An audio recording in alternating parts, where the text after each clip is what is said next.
nibyo marambwira abafana n'abakunzi ba APR twe nago tugira abantu batuvugira ikibuga cyonyine cyo kituvugira so muzajya kuri mikoro muvuga ibyo mushaka ariko tarebuwe agusubiriza hano mu kibuga nyine nta bindi n'abana ababwiye baze birengagiza amagambo yose avugwa baze ndabashimira baje ari benshi ubwo ejo nabwo muzavuga ko batari bahari baje ari benshi kandi ngira ngo icyo basabaga ikipe yabo yakibahaye so rero sinzi akaza kwiyahura muri demi finale imbarenkari niko ntegereje nkuko nabivuze ni ibikombe bibiri n'ubundi ndabona igikombe cy'amahoro igikombe cya champion twacyabishaka kandi fande yambwiye yuko azaruka ariko twabikombe 10 bikurikirana bitaragera muzakomeza nyine mu hyping yayindi ariko still n'umunini bya bintu tu urayizi muzakomeze mu hyping ariko bizarangiza ari bya bindi arindwi ngira ngo arimo difference ya arindwi ubwo ni 10 ndabari 10 ko dufitanye umukino wa retour uyu mwaka ushobora kurangiza nishizo 15 ariko rero ihagaze neza kwitsinda ngo biragoye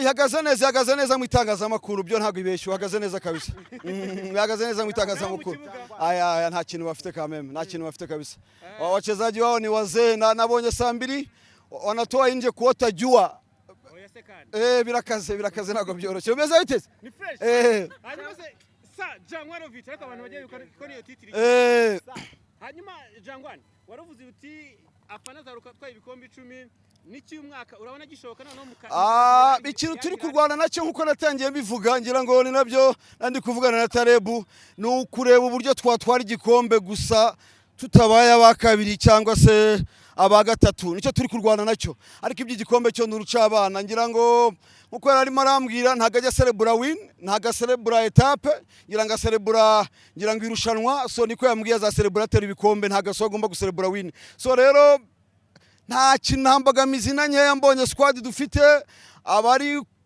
11 babanzamo abaje basimbura felicitation kuri Dauda kuva yagaruka dukoze match ebyiri ibitego bitandatu clean sheet felicitation kuri Adolphe nibaza ko nabyo ariko muzavuge performance yiwe nkuko mwavuze Yuria wejo uyu munsi nawe muzamuvuge national team material muzavuge Kagege muzamuvuge amahirwe akomeye cyane coach Arani ngira ngo yamubonye Aravez bakinye Mark 2 na Dauda Mark 2 na Dao Mark 2 na Watara Mark 2 arafenta je dikora arinjira baramukurikira bazwa agiye gutanga assist areba murangire Ferime nta kintu muvugana yahuranyamo nta kintu muvugana so rero performance nziza ku bakinnyi bahamagaye muri national team ngira ngo were kuri Adolphe mpamya neza ko nyari umukandida wo kubanza mu izamu urebye abazamu urebye performance agize match amaze gukora n'umukinnyi urempekable to be honest kuri kabiri ho n'uruca abana angira ngo ruboneka nayo wayibonye match zose iyo ushize ni yubu yaje simba ariko nangira ngo wabonye ritimo ariho wabonye barafinda c'est dommage bro akaza kose kiyahura kazaza none se ko nayo ntinya akaza kose icyo negeje nakaza kiyahura muri kimwe cya kane gusa by'umwihariko ngiye ku giti cyanye mashaka nashakaga ari Hilal ariko kubw'amahirwe ntago bizakuna ko bakina ibikombe by'amahoro kuko competition kuzindi ubusa nkaho ubona ko level ntago ikiri nyinshi bitego 9 mu mikino 3 kuri kimwe navuga ko nta mukonkera nkifite kabisa ariko haje agapolisi Savari ko y'agasozi yo nagombaga kuyisezerera mbere yuko yiyunga na za zindi nagombaga kubanza kuyisezerera hanyuma ngira ngo uvuze uti ya Gasogi United na mbere ya matchare president wayo yari avuze ati ibaze bibaye nk'abakubita ibitego bine ku busa none bibaye inverse rirarashe intangamarara biba mu gitondo twakenye nijoro gukurwamo na rirarashe byari kuba igitangaza rirarashe nyine ryarashe nyine nkuko mwabibonye ryabarasi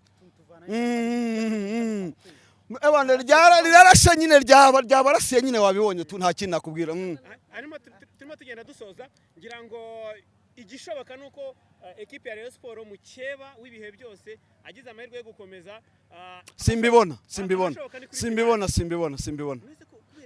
nta simbibona gukuramo polisi biragoye simbibona ku gikombe cya championnat muzakomeze mu hyping nyine kuri radio ariko kubijyanye no muri televiziyo simbibona kabisa simbibona ngagira ubutumwa ugera abakunzi ba APR to be honest nukubashimira nkuko natangiye mbivuga ngira ngo bababonye baje ari benshi ejo muzayivuga nko nimo nabibabwira ndabashimira bakomeza babiki nyuma y'ikipe yabo amagambo abaca intege cyangwa se n'ibindi babyirengagize, performance bayibone, ikipe imeze neza, turi gutsinda avec manière, so bakomeza babe basapotinga ikipe yabo nk'ibisanzwe. Icyo yibasaba ni bikeya, ngira ngo ni attendance gusa ku kibuga, nta kindi. Bazaza ari benshi rero na match zikurikiyeho, ngira ngo muri weekend dufite match nabwo bazaza ari benshi, ubundi nanabashishikariza kuzashyigikira Amavubi kuri ngira ngo FIFA Series irushanwa rigiye kuba mu Rwanda. Bazaza ari benshi babinyuma ekipe yabo, bafitemo abakinnyi, ikipe y'igihugu iyo bigeze kuri ikipe y'igihugu ni duty ya buri muntu wese. Bazaza ari benshi tubinyuma ekipe nationale, tuyifana nyine turebe ko ari irushanwa ryo twayitwara, alhamdulillah. Bon, vous savez, l'équipe de la PR, lorsqu'on a perdu 1-0 contre cette même équipe, franchement, ça nous a touché mentalement. Moi-même et mon staff, on n'a pas pu avaler la défaite et la manière aussi. Donc, on a très bien préparé cette équipe sur le plan mental. C'est vrai que c'était un match difficile, c'était pas un match facile. C'est une équipe qui te gagne 1-0 chez elle et tu l'acceptes, enfin tu la reçois chez toi. Si tu marques un but, tu as besoin toujours de marquer 2-3 buts parce que le but est compté double. Donc on a préparé ce match à travers le match dernier du championnat où on a gagné. Donc on a joué le même système offensif pour obliger l'adversaire à balancer haut et occuper le terrain et réduire les espaces au milieu pour empêcher cette équipe de déployer son jeu et profiter de la technique de ses attaquants aux côtés à droite et à gauche. Donc on les a bloqués et on les a pressés. Et j'ai parlé à mes joueurs que si on marque un but, il faut chercher le deuxième. Parce qu'au deuxième, cette équipe va se sentir éliminée et va sortir. Et si elle sort, on va les tuer. Et ce qui nous a motivé aussi, c'est la déclaration des responsables, de leurs responsables. Ils ont déclaré sur les masses médias qu'ils vont nous gagner 4-0. Donc pour nous, c'est une sous-estimation et un non-respect. Ce qui nous a poussé à leur donner une bonne leçon, comme ça ils doivent respecter la paire. La paire, ce n'est pas une équipe qu'on doit jeter des mots et on blesse ses joueurs. Donc nous, on a essayé de jouer le maximum aujourd'hui, bien qu'on a raté 4-5 buts, mais on a voulu marquer le maximum afin que tout le monde doit nous respecter comme on le respecte. Comment jugez-vous la performance de Gabriela, Adolphe et aussi Daouda? C'est des joueurs qui travaillent sérieusement. Vous savez, nous, on est tout le temps au centre. Notre but, en tant que staff de l'APR, ce n'est pas seulement le résultat, non.